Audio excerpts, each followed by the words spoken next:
Hi, everyone. Welcome to another episode of WYTPod, the online community for e-commerce business owners and entrepreneurs. Now, today we have a very special guest with us. He is the founder and CEO of Shinrai Collective, and his name is Austin Ulrich. Austin, thanks for joining us today. How are you? Dude, I'm doing awesome today. Thanks for having me. I'm really stoked to be here. Thanks a lot for being here. It looks like you're doing awesome from your background, where you're located. So glad to see you're having a good time, taking time out for work like a good entrepreneur does. Yeah, just got to change up the scenery, once in a while, refresh that mind, build up some creativity, start working. Refresh the hard drive. Yeah. Good stuff. All right, so let's jump in.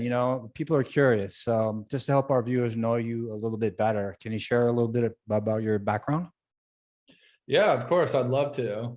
So I am 27 years old now, and I grew up in Southern California all my life in San Clemente. I come from like a huge surfing background, surfing family. My brother was on tour for longboarding at an early age, so I was always going up the coast of California, just traveling constantly. I was like when in my elementary days.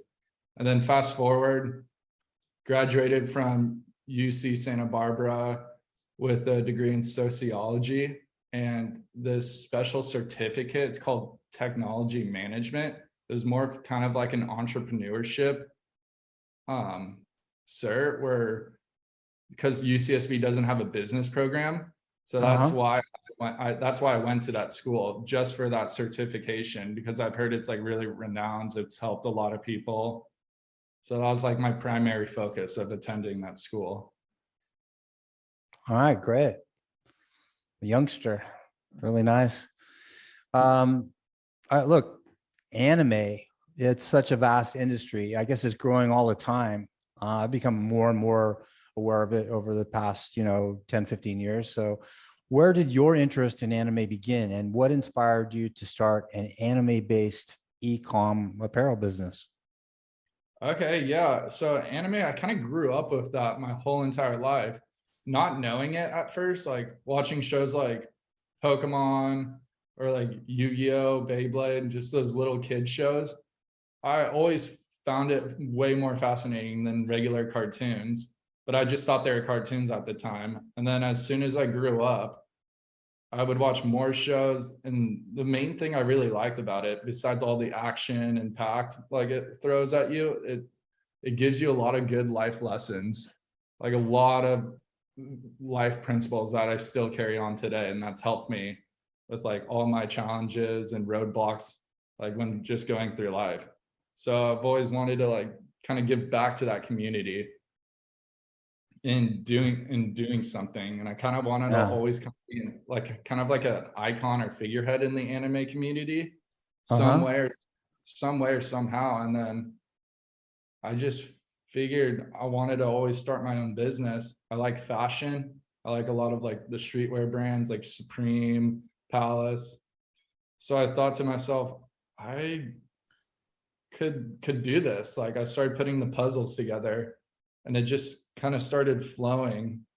And I was like, I want to make really cool designs that people have, like, where it like seems like it's touched someone's heart, and they can like proudly wear the scene / like character, obviously like make it into like a fashionable sense. Okay. And so people can like, truly express themselves in a like creative and confident way. Well said. I mean, so you're into fashion, you're into anime. Now you've combined the two things and you're making a living out of it. I guess that's what they call living the dream. Congratulations. Yeah, thank you. Very cool. We're chasing it. We're getting there. Yeah. It's not easy. It's not. It's a lot harder than most people think. So we'll talk more about that as well. But for the moment, I just want to focus a little bit on your business name. It seems like, Japanese culture is really kind of mysterious to a lot of people. It is to me, at least. And it seems all deep and meaningful. So can you just share with our audience what Shinrai means and why you chose it as your brand name? Yeah, of course. I'd love to. So Shinrai means confidence, trust, and reliable. It's like it's the kanji form of those three words, and it can be kind of interpreted into multiple other things, but the main ones are trust and confidence. So that's the biggest thing I try to push to my audience is confidence. I want people to fully like express themselves and wear like anime clothing with confidence, have a confident mindset, and just everything about it. And then obviously the other two come in the factor, trust and reliable, like be a trustworthy person and be relied upon. Cool. So yeah, I mean, I guess it does take a lot of confidence to really express yourself with your clothing. If you are wearing stuff that nobody else is wearing and it's eye-catching and it gets people's attention, that does take a lot of confidence, right? Mm-hmm. And I want to say like early on too, like back when I was a kid, anime was like highly stigma as like kind of like in a negative way, like as in bad or weird, but now it's like evolving and it's growing rapidly, where all these like famous hip hop artists or other influencers are now supporting the community very, very, very, very hard, honestly. And so that's what I like about it. It's because all those people that know that negative stigma, like they can truly like wear clothing to feel like just more at ease with themselves now. Right. So you hitch your wagon to the right horse. I mean, I see tons of anime stuff these days, and even I recognize some of it. So that is a testament to how popular it is in the world today. If I know Hell yeah. about it, that's for sure. All right, cool. So now the next thing is, there are a lot of people out there that think it's really easy to start an ecom business. You just get some stock, you take a few pictures, make a website, put it on there, and you start selling stuff. But we know it's not that simple, right? Can you share some of the challenges that you faced and how you overcame them? Oh yeah, I've had some big challenges, all right. The biggest one honestly was because I advertise with Facebook and Instagram. So Mhm. this whole new iOS update that happened early 2021, that one really put me on a train ride. I basically just had to start a whole new business. That's honestly why I rebranded too, because I was this company called Anime Clout beforehand, and then I wanted to transition into a more longevity brand name.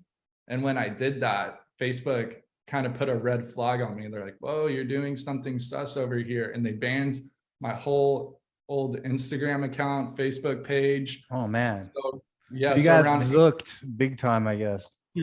big time.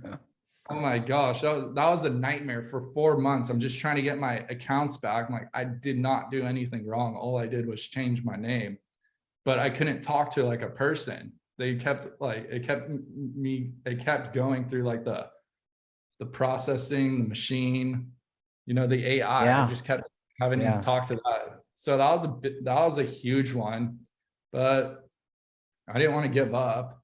So I just rebranded. I did it once. I built it successfully. I'll do it again. So Wow. how to restart all of it. So just little challenges I'd say like that, like marketing or social, like all the social channels can just throw a huge curveball at you, and you just have to remain relaxed and learn how to adapt to it. Well, it's outstanding that you were able to pivot like that after something like that. A lot of people would have given up. I think it's a great lesson to people out there, that it's not that easy. And just because you have a challenge, you shouldn't give up on your dream, right? Yeah, exactly. Just retool and keep on keeping on. Yeah, I've seen like multiple friends, like the slightest little curveball, well, they'll be doing good, good, good, and then all of a sudden they just have like a bad week or month and they want to quit. I'm like, no, why would you do that? Like you were doing so good. Just because you're having a bad month doesn't mean you're you're bad. It's just, sometimes bad things happen. You can't, there's just uncontrollable factors. Well, you must be an inspiration to your friends like that. I mean, they must look at you and say, I can do it too. I mean, I'm sure. Yeah, So, I try to at least. Yeah. All right. One of the biggest challenges that e-commerce entrepreneurs have is marketing. So, how do you drive potential customers to your website right now? So the main source of marketing I use is Facebook Ads Manager. So that essentially controls all the advertising on Facebook and Instagram together. So that's what I'll usually do. And then I just love making video content. I like filming, editing it on Adobe After Effects. And so that's how I want to say, like, I keep my audience most engaged is by, I just have fun with the edits. And I'll promote them to all the social channels, the big three, like YouTube, Instagram, and TikTok right now. Yeah. And then I'll write some blogs about mental health and how to kind of overcome it and deal with it according to my own life experiences on Pinterest.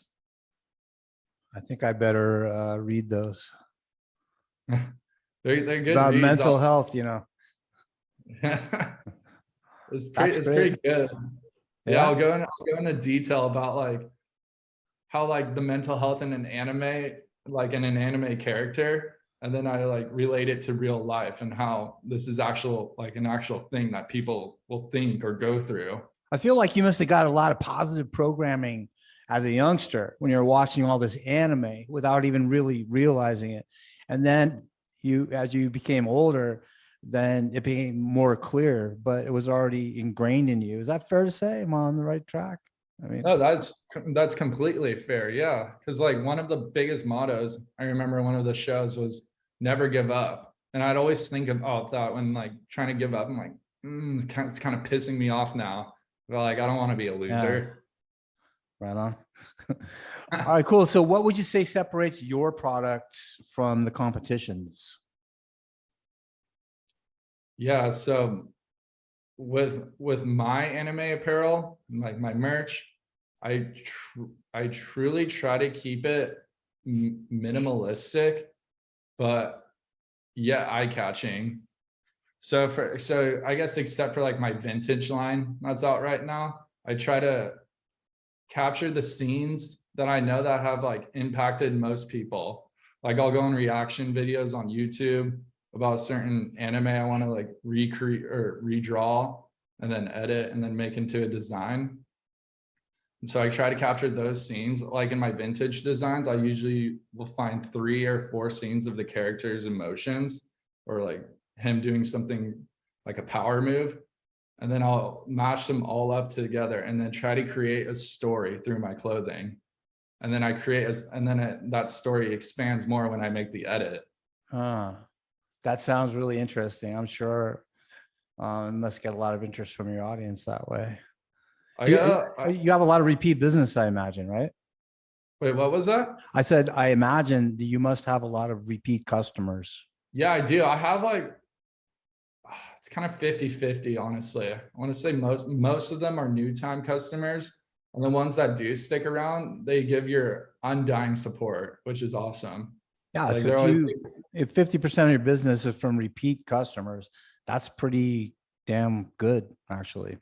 yeah, it's like, I want to say those numbers were pretty off. It's more like a 70-30 Okay. realistically. But that 30% though, Still healthy. they're such loyal customers. It's awesome. That's what really keeps me pushing too. They'll send me DMs like, oh, I know the meaning of what you're trying to say. And I'm like, yes, you got it. And it just brings a smile to my face. I'm like, yeah, I get so stoked. Like, Sure. all right, my message is coming across. It's being read Yeah. accurately. I mean, that has to be really gratifying, I'm sure. Mm-hmm.